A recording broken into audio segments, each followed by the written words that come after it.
If you're an athlete and you're always feeling tight, you're always getting hurt, or you feel like you can't perform at your best, it's because you're making a mistake of not including these three things. So whether you're a basketball player, soccer player, or any field sport athlete, you need to include these three essentials to your training program so that you can stay injury free, you can move better, and you can increase your overall athleticism.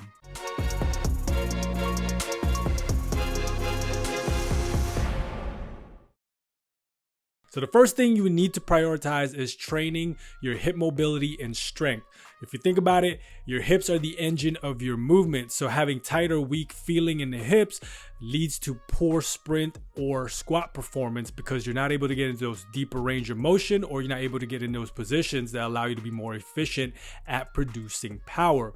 So by having good mobility and strength in the hip area, it can lead to better stability, faster change in direction movements, and more force production. So here are a few examples of drills to help you build good hip mobility and strength. Now, if you notice, with most of these hip mobility drills, I add a little bit of load because if you think about it, anytime you want to create a change or an adaptation with your body, you need to introduce a little bit of stress. And so by adding just a little bit of weight, it'll kind of help you get into those deeper range of motion, allow you to maybe sink a little bit lower in some of those squatting type patterns. And also it gives it a little bit of a challenge, right? Sometimes we use weight as a way to keep a certain posture. So if I want to keep a tall posture, sometimes holding a weight allows me to kind of reinforce that position. Of course, you want to do most of these hip mobility drills at the beginning of your workout, during your warm-up. And I like to do it from a slow to fast approach, starting from the ground, working my way up to standing or stationary, and then eventually moving linear or lateral. So on the ground, drills like 90-90 hip mobility, world's greatest stretch. From a standing position, you want to do some body weight squats, split squats, single leg RDL. And then when you start to move, you want to start to introduce faster movements. So moves that involve getting your knees to drive up quickly, or some sort of quick exchange type drills, some similar to an A skip, B skip, C skip, where you're opening up laterally. I'm a big fan of. And I like to do track and field type warm-ups because when you look at a track and field athlete and when you look at them warm up, they're some of the best movers and they're some of the most explosive athletes in the world. Second thing you need to prioritize is building single leg strength. And I've said this time and time again, most sports, anytime you're performing any athletic movements, it's usually one leg at a time. So think of jumping off of one leg, sprinting, cutting, right? You're always pushing off one leg. And from an injury prevention standpoint, it'll help fix imbalances, it'll help build stability, control, and improve your coordination. Now, if you're someone that struggles performing single leg movements, there are ways you can work through that. The most obvious one would be starting in a split stance or a staggered stance, right? It's semi-supported. You're still on both legs, but you're emphasizing on one side. Another one is using tools like a TRX, right?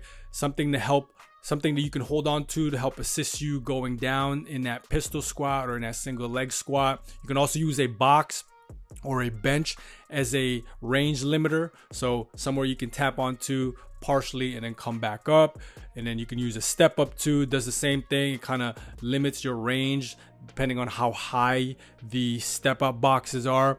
And then you can also use a slant board, right? A slant board puts your ankle in a better position. That way you can get a little bit more range of motion and you're able to kind of perform a pistol squat or a single leg squat a little bit better. And then once you get stronger in those positions, you start adding more intensity by doing heavier weights, by maybe using a barbell. So those are just ways that you can do single leg movements with assistance. I know I'm going to get some of you guys asking about sets and reps. It really depends. My rule of thumb is the heavier the weight, the lower the reps. Obviously, the lighter the weight, the higher the reps. And it also depends on how hard the movement is. If it's a really challenging movement, you want to work in that middle range, right? Between 4 to 6 reps per leg. But a good rule of thumb would be, anywhere between 3 to 5 sets. So that's a good amount of volume, and anywhere between 4 to 8 reps each leg. And number 3, you need to prioritize repetitive plyometrics. Now you're probably wondering, why not max effort plyometrics? It's because repetitive plyometrics is a great way to teach an athlete how to repeatedly jump well And by learning how to skip, bound, hop, and just jump repeatedly really well, you're building that tendon stiffness. From an injury prevention standpoint, that's a great way to build long-term durability. And from a performance standpoint, you're improving your rhythm and coordination, and you're actually getting more reps jumping. So by the time you do your max effort jumps, jumping for height or jumping for distance, it'll actually help you because you got the reps down.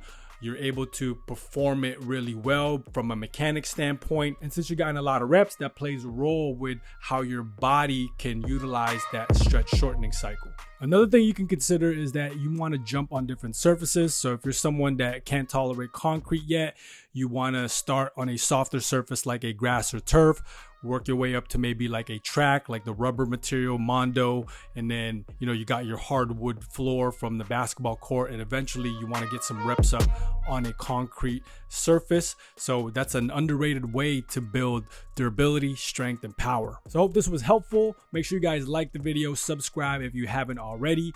Comment down below if you have any questions. And if you want to make sure your training covers all of this, make sure you check out the link in the description for my training programs and custom online coaching designed to help you train like an elite athlete anywhere. So make sure you check that out. Until next time, Coach KP out.